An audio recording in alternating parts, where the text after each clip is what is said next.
Olha, tem uma frase em Deuteronômio que sempre me marcou muito e que as fontes que a gente recebeu para essa análise colocam bem no centro de tudo, né? Ninguém pode ver a Deus e continuar a viver.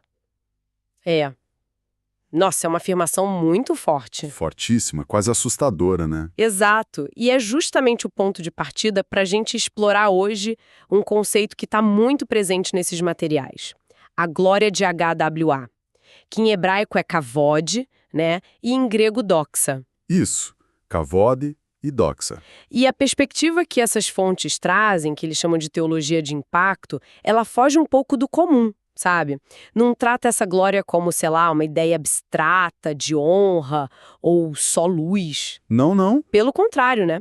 Fala de uma energia quase física, algo denso, com consequências bem concretas mesmo. Exatamente. Uma energia tangível. Então, a nossa missão aqui hoje é fazer uma análise mais profunda dessa interpretação específica, tentar entender como ela funciona a partir dos textos, dos exemplos que as fontes trazem para a gente. É bom a gente lembrar, né? Estamos explorando a leitura particular que esses materiais oferecem. Perfeito. É uma lente específica sobre os textos. Certo. Então, vamos direto ao ponto central. Essa ideia de que ver Deus é fatal. Como é que as fontes trabalham isso dentro dessa teologia de impacto? É para levar ao pé da letra mesmo? Olha, é exatamente isso. A abordagem que essas fontes chamam de teologia de impacto, ela leva essa afirmação de Deuteronômio de uma forma radicalmente literal. Não é só uma metáfora, sabe? Para nossa pequenez diante do divino ou um aviso contra o orgulho. É interpretado quase como um princípio de, sei lá, física espiritual. A presença direta, sem intermediários, de IHV manifesta na sua glória a kavod, a doxa, teria uma densidade energética tão avassaladora que seria incompatível com a nossa constituição humana normal. Nossa, então o encontro direto seria destruição? Exatamente. Ou um colapso fisiológico total. O fascinante é como essa premissa, né, ela reconfigura a leitura de várias passagens que a gente conhece. Eventos que muitas vezes a gente lê de forma simbólica ganham uma dimensão de impacto físico real.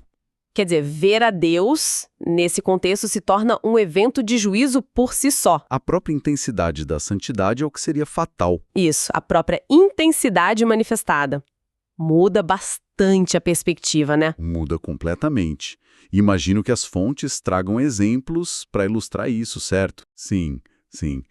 Um dos principais exemplos que eles exploram bastante é o encontro de Isaías com Deus, lá no templo que está descrito em Isaías capítulo 6. O profeta vê o Senhor no trono e o texto, principalmente na versão grega da Septuaginta, e as fontes usam muito como referência, diz que o templo estava cheio da sua glória, cheio da doxa. E a reação do Isaías é de pânico total. Ele grita, ai de mim, estou perdido. Que normalmente a gente interpreta como aquele reconhecimento profundo da própria impureza, né? Diante da santidade, um temor reverencial extremo. Mas essa teologia de impacto vai além disso, então. Vai bem além. A leitura que eles propõem se apega a um termo grego bem específico que a Septuaginta usa para descrever a reação de Isaías, lá no versículo 5, é katanenigmai. Katanenigmai. Isso. E embora muitas traduções coloquem como compungido ou angustiado, as fontes aqui argumentam que o sentido original aponta para um colapso fisiológico mesmo, uma perfuração, uma ruptura interna. Caramba! Não só medo, então, um trauma físico. Exato. Um trauma físico real causado pela exposição direta à intensidade da doxa, dessa energia divina concentrada. É como se o corpo de Isaías estivesse, assim, literalmente se desintegrando sob o impacto. Nossa! E a continuação do relato, olhando por essa ótica, parece reforçar essa ideia de concretude. Um serafim, e é interessante que o nome Sharaf, em hebraico, significa ardente, que queima. Ah, sim. Ele pega uma brasa viva do altar com uma tenaz e toca os lábios de Isaías. A palavra grega para brasa ali é anthrax. A interpretação que as fontes trazem não vê isso como um ato só simbólico para purificar o pecado da fala, sabe? E O que seria, então, nessa leitura mais física? Seria uma transferência literal de energia, energia ígnea e vivificante. Isaías estava em colapso, morrendo, estou perdido, ele diz, por causa do encontro com a glória. Certo. O toque da brasa pelo serafim seria uma intervenção divina direta, tipo uma reanimação ou uma ressurreição pelo fogo. A mesma energia divina, que na forma pura é destrutiva, quando ela é mediada, né, pelo serafim, pela brasa, ela se torna curativa, transformadora. Um batismo de fogo bem pessoal e físico, então. Exatamente. Quase morte pelo impacto da glória e depois revitalização pela energia ígnea controlada. Isso estabelece um padrão que as fontes vão explorar. Glória intensa causa colapso, intervenção ígnea traz restauração ou transformação. Interessante. Essa conexão com o fogo parece ser bem importante nas fontes, então. Eles mencionam Esh, em hebraico, Pir, em grego, mas indicam que nem sempre é o fogo que a gente conhece, né? Aquele fogo de lareira ou fogão. Aí a coisa fica intrigante mesmo. Fica, né? É exatamente isso. As fontes argumentam que em muitos contextos bíblicos, quando a gente lê fogo, principalmente em teofanias, que são as manifestações divinas ou em aparições de anjos, a gente não deveria pensar logo em combustão química. Tá. Dentro dessa perspectiva da teologia de impacto, fogo muitas vezes descreve a própria substância ou a manifestação energética da presença divina ou dos seus agentes, os anjos, ou então o próprio juízo divino em ação. Pode dar um exemplo? Para a gente visualizar como isso funciona na interpretação? Claro. O exemplo clássico que as fontes sempre citam é a sarça ardente, lá em Êxodo 3. O texto diz que o anjo do Senhor apareceu a Moisés numa chama de fogo que saía do meio da sarça. A interpretação proposta aqui é que o anjo era a chama. Ah, não estava na chama, ele era a chama. Exato. A manifestação visível do ser angelical era essa energia ígnea, não um anjo perto do fogo. Ele era o fogo. Da mesma forma, os serafins lá de Isaías 6 são entendidos não só como seres que lidam com fogo, mas como seres ígneos por natureza. Entendi. Essa energia ígnea seria, então, uma forma palpável, visível, daquela mesma Kavodoksha, avassaladora, só que talvez de um jeito mais direcionado, mais controlado. Entendi. Então, essa energia divina se manifesta como glória, que seria luz intensa, peso, densidade, e também como fogo, energia ígnea, calor, poder. E as duas podem ter esse impacto devastador. Isso leva a gente para outra expressão muito conhecida, o batismo de fogo. Como que João Batista, que anunciava esse batismo lá em Mateus 3, se encaixa nessa leitura tão física, tão energética? Pois é, essa é uma conexão crucial que as fontes fazem. A teologia de impacto, ela rejeita a interpretação mais comum do batismo de fogo como só uma metáfora para a purificação espiritual profunda, ou para o fervor do Espírito Santo. Que é como geralmente a gente ouve, né? Sim, em vez disso, se baseando nessa ideia do fogo como juízo divino e na figura dos serafins como agentes ígneos, eles propõem que o batismo de fogo anunciado por João era uma imersão literal no juízo divino. As fontes fazem uma conexão entre esses agentes do juízo ígneo, o Sharapim, que é plural de Sharaf, tanto com os seres celestiais de Isaías 6, quanto com as serpentes ardentes que atacaram os israelitas no deserto, lá em Números 21. Ah, serpentes. Isso, que na Septuaginta são chamadas de Ophis Seraphim.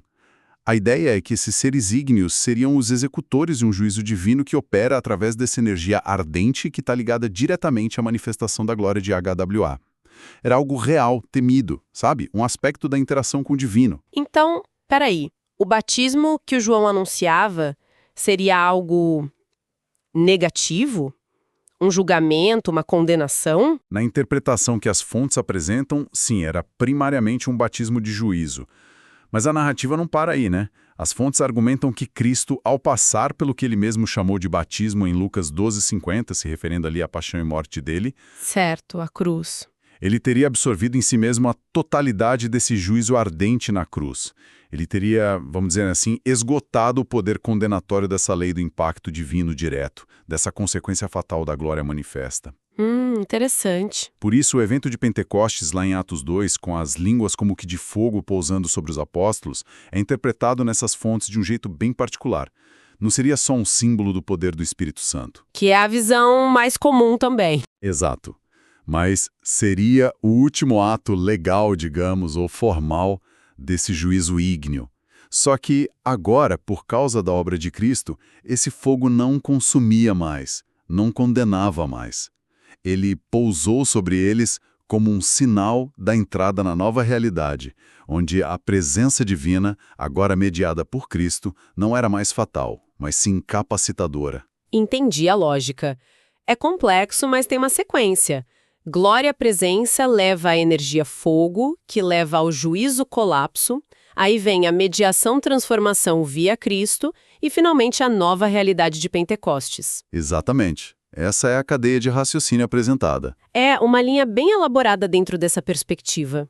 Mas parece que essa interpretação, focada nesse impacto energético, vai ainda mais longe, né? As fontes chegam a aplicar isso até na história de Jonas. Sério. Confesso que essa conexão me parece, assim, à primeira vista, um pouco mais inesperada. Sim, sim. A aplicação a Jonas é talvez o exemplo mais radical e, como as próprias fontes parecem dar a entender, potencialmente o mais controverso dessa teologia de impacto. A proposta deles é que Jonas não só passou por uma provação terrível, mas que ele teria experimentado morte e ressurreição 2 vezes, e ambas causadas por essa energia divina impactante. 2 vezes? Morte e ressurreição? Como assim? Primeiro, dentro do grande peixe. As fontes destacam um detalhe. A Septuaginta não usa a tradução literal do hebraico dag gadol, peixe grande, mas usa o termo grego ketos, kitos. Ketos. Isso.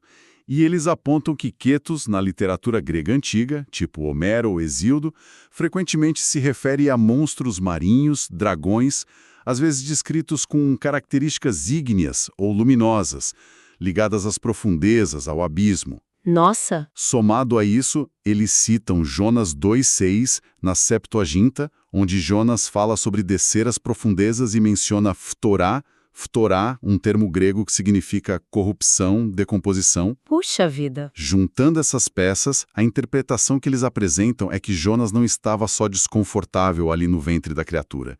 Ele teria morrido mesmo, sufocado ou consumido pelo calor, pela energia interna desse ketos, que seria interpretado como um agente abissal do poder divino, uma manifestação quase ígnea desse juízo. Caramba!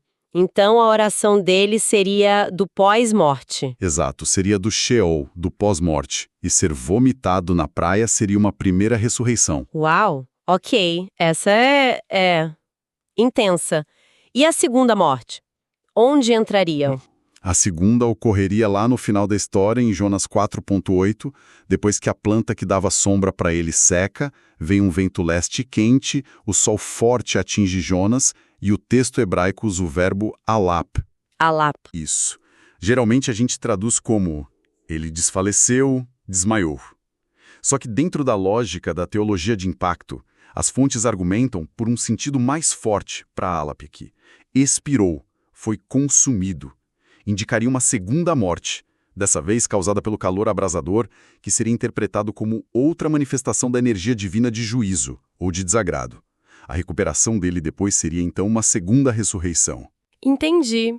É uma leitura que leva esse princípio do impacto físico até as últimas consequências mesmo.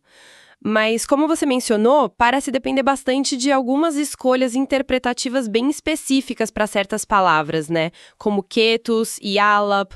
As próprias fontes admitem que isso pode ser um ponto mais especulativo. Sim. Essa parte da análise sobre Jonas é apresentada com essa ressalva, sabe? De que ela estica bastante a interpretação e levanta questões hermenêuticas importantes. Até que ponto essa leitura tão literalista e focada no impacto físico-energético pode ser aplicada de forma consistente?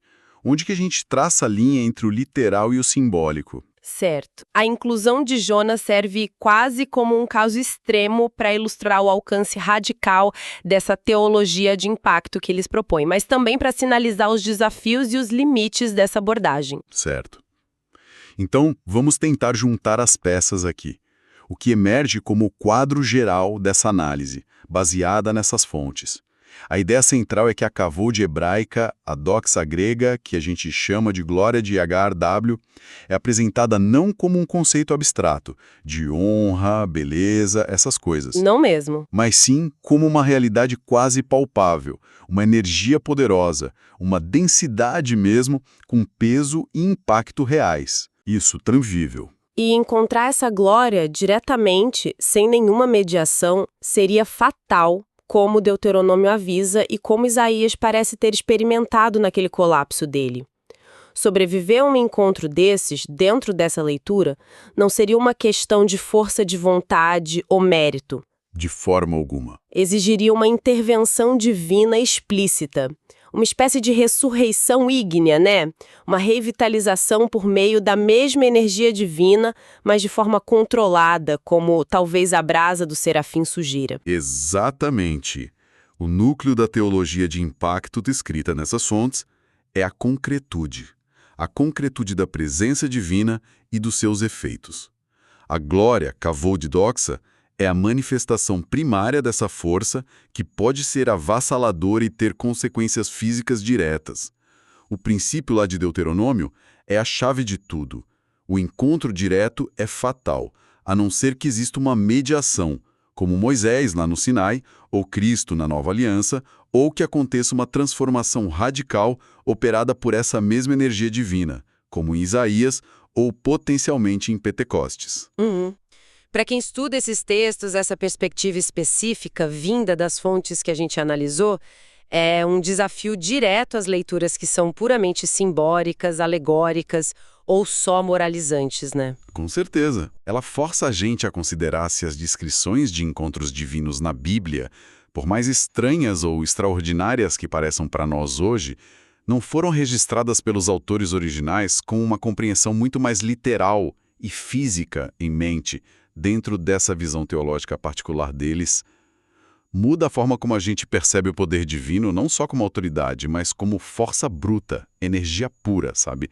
Com a qual a interação direta tem regras e consequências bem definidas. É definitivamente uma maneira radicalmente diferente de ler essas narrativas tão conhecidas.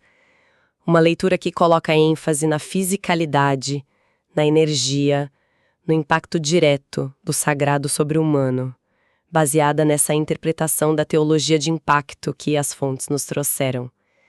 Quase como se a interação com o divino tivesse regras de segurança cósmicas. Exato. É uma boa forma de colocar. E isso nos deixa com uma questão interessante para refletir. Algo que as fontes não exploram diretamente, mas que a nossa discussão aqui acaba suscitando. Se a gente adotasse essa lente interpretativa, que vê a glória divina como uma energia tão concreta, tão densa e poderosa, capaz de causar efeitos fisiológicos reais, como isso poderia, talvez, remodelar nossa compreensão de outros eventos nos textos bíblicos? Tipo o quê? Pensemos em milagres, curas ou mesmo outras manifestações divinas. Será que a gente seria levado a buscar por trás das narrativas não apenas o significado simbólico, mas talvez um substrato de realidade física ou energética? Uma espécie de mecânica divina que opera de formas que a gente mal começa a imaginar? Puxa! Fica aí uma provocação para a gente pensar, né? Para explorações futuras.